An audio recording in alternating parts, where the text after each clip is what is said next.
Good morning, everybody. Morning of day 3. Got moving about 6:30 this morning. We just passed mile 50. We're headed to mile 75 for the day, so 25 more miles. A little bit off trail this morning to get back on the Lone Star hiking trail. It's been a beautiful morning. It was only in the mid 40s last night. I think 44 degrees was the actual low, but everything's pretty damp. So today it should be sunny. Hopefully everything will dry out. Have a good camp tonight and finish up tomorrow. So I'm carrying 2 liters of water right now. Started with a gallon last night after we filled up at our cache. We have one more cache just prior to our camp tonight. So we're looking good on water. If we make it to our camp tonight, we're gonna end up with 21 miles or so for tomorrow, hoping to finish mid-afternoon or so tomorrow. Came across another one of these primitive campsites. Doesn't look quite as glamorous as the other ones we've seen. I'm gonna run up here real quick and check it out. So this is basically it. You got a flat spot back there in the back and a fire ring, a flat spot right here. So basically you just have kind of a cleared out spot here in the woods with no underbrush, but definitely not as nice as a couple of the other ones we've seen. Jason's been putting in our order with his parents for food for tomorrow whenever we get picked up, so we got something to look forward to. A couple burgers waiting on us. That'll get us moving tomorrow morning. Looks like we got a little bit of a road walk ahead of us. See the sun coming up over there. We pretty much went all day yesterday without the sun, so that is a very welcome sight.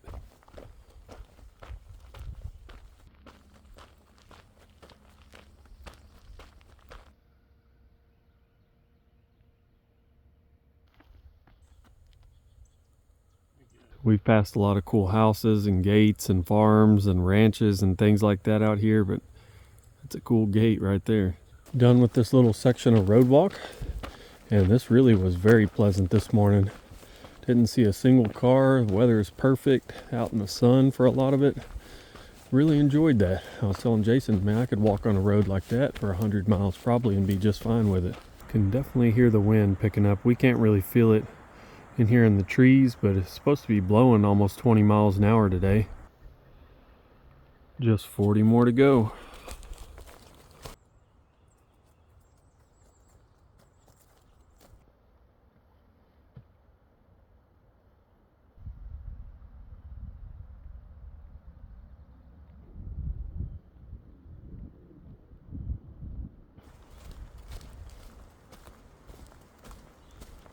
This is the Big Woods campsite. It's just off the Lone Star hiking trail. We stopped here to have a quick lunch or pre-lunch or something.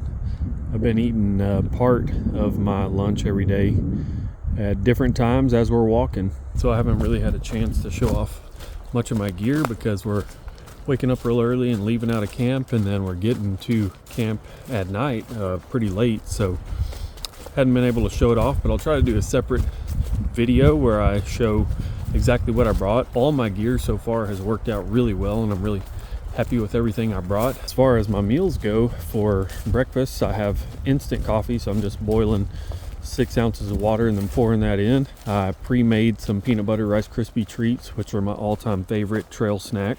Super delicious. I have a video of me making it on my channel from several years back, and they're so good. So what I've been doing is eating half of that, and then after an hour or so on trail I eat the other half of it. For lunch I brought trail mix, some beef jerky, and I can pull that out and kind of snack on that as we're walking. My backpack has a pocket under the bottom, so I can reach it really easily. For dinners I did Andrew Skirka's rice and beans, which is probably my all-time favorite dinner. I have that for 2 nights, first night and then again tonight. Last night I had couscous with chicken. That's a really easy one because you just boil water and pour it in the freezer bag, and then don't have to do anything to it. A few minutes later it's ready to go. So really simple meals. All my food has turned out pretty good on this trip. I've been really hungry because we're walking so much. Probably could have done with a little bit more food, but I think overall everything's worked out really well. It's a cool section here in the Big Woods section. Just after mile 60 right now.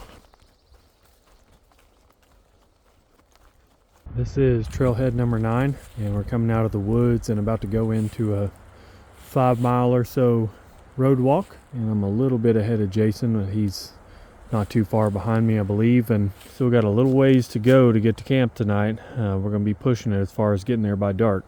So we're hiking down this road, and there has been a couple houses with dogs that come out and bark at you. I'm sure some people's experiences are different. For the most part, it wasn't quite as bad as things that I've read before, but definitely be aware that there are somewhat aggressive dogs on this road.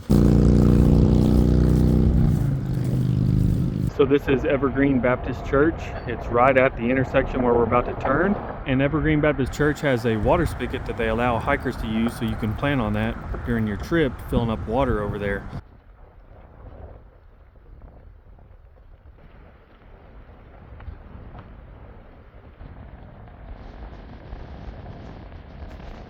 We have made it to Trailhead 10 and the end of the road walk. I'm happy to be back in the trees and especially back in the shade. Really haven't minded the road walks too much. That one didn't have much of a shoulder, but definitely happy to be back in the woods.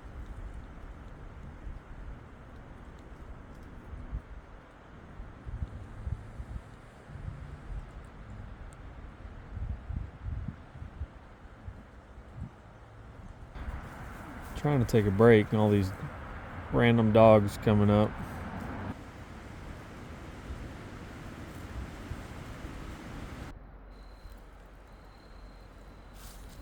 Well, we have made it to the San Jacinto River. That's it down there. It's not like a raging river or anything, but no bridge across. There's a trail over there on the other side. We're going to try to find a way across. A bunch of trees piled up down there. That would be awesome. I'm going to head down there and see if that's a viable option. What do you think? We swimming or are we going to try the trees? Oh, we're going to swim. You're going to earn your money.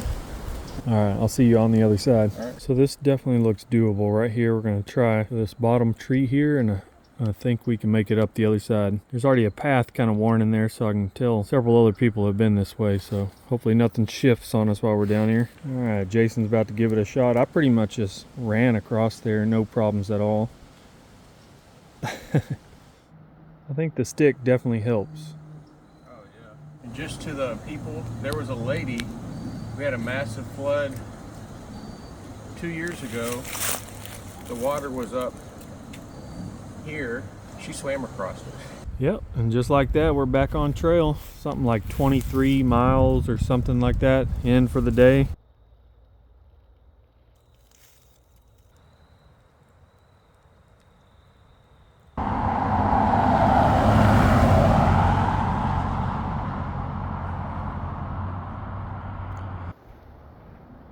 Somebody forgot their shower loofah out here. We just got our water cache, and so loaded down with a gallon of water. This will be our water for tonight and all day tomorrow. About 1.5 miles, maybe 1.75 miles to get to camp tonight. Not sure if we're going to make it before it gets dark. All right, we got into camp, got everything set up. Got water going for Andrew Skirka's rice and beans again with Fritos back there. It's my lovely wife, and my tent is set up right over here. It's on an actual tent pad, so getting the stakes in and out super easy. Jason's set up just down the hill a little ways. I think this is called the Double Lake Primitive Campsite. Can't really give you a good review of it because we got here pretty much in the dark, and it's going to be an early night because we're going to try to head out of here by about 5 in the morning.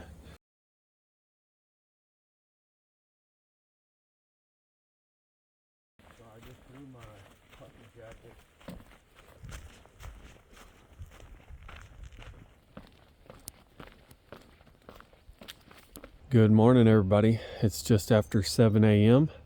and we're already like 6 miles in for the day. It's been pretty cold this morning, got down to about 32 degrees. Rocking and rolling this morning, ready to get this thing done.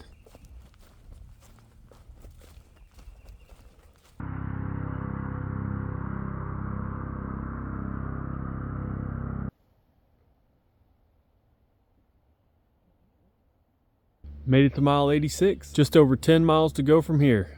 And we are making pretty good pace this morning. Got that Whataburger calling for us at the end of the trail. Delicious cheeseburger and golden fries. That's a way to motivate somebody to get moving.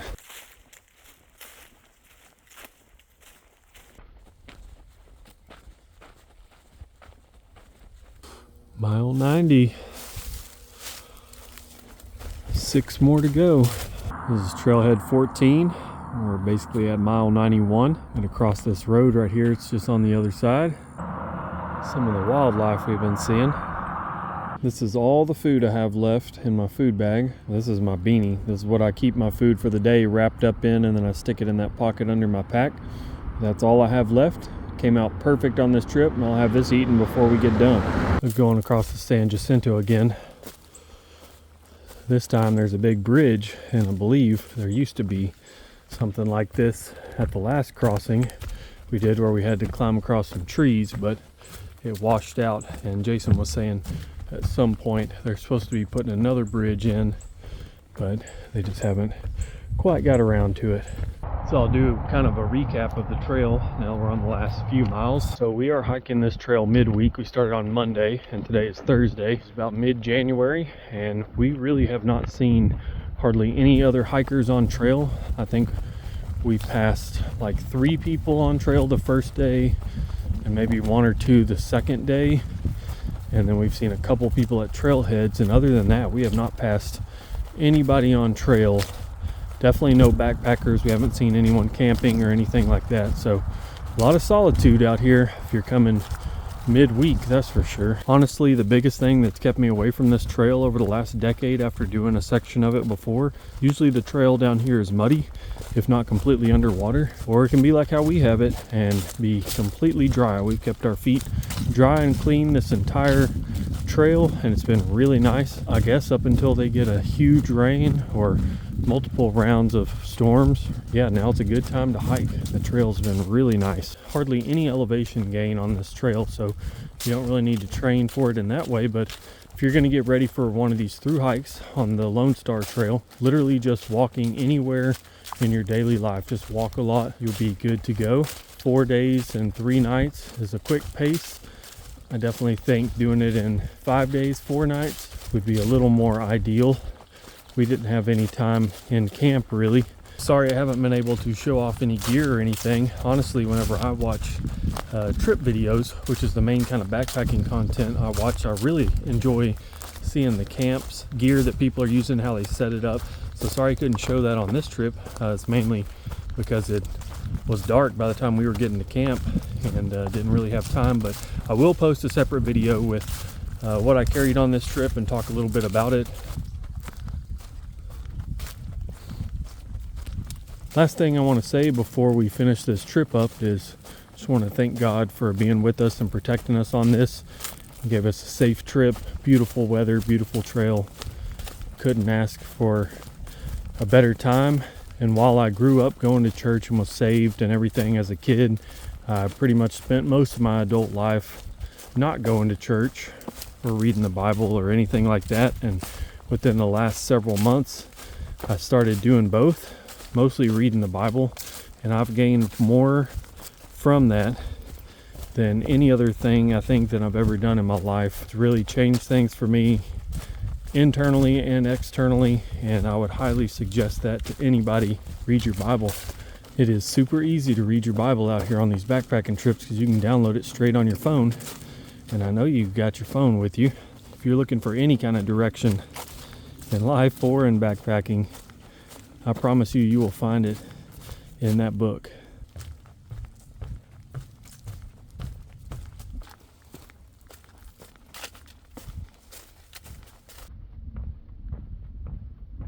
Well, I'm at mile 96, so just a few tenths of a mile more.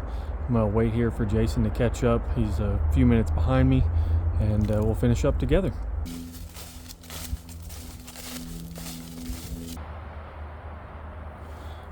We're there. Well, guys, we made it to the end. That's it. Jason's already sitting down. He deserves it after walking 96 miles. No, hold on. I deserve it trying to keep up with Speedster. I was in the back most of the time. Yeah, so we can stay together. But yeah, finished at the same time. Started and finished at the same time. That's what's important. And yeah, Lone Star Hiking Trail in January 2026. Thanks a lot, Jason. Absolutely. And thanks for watching.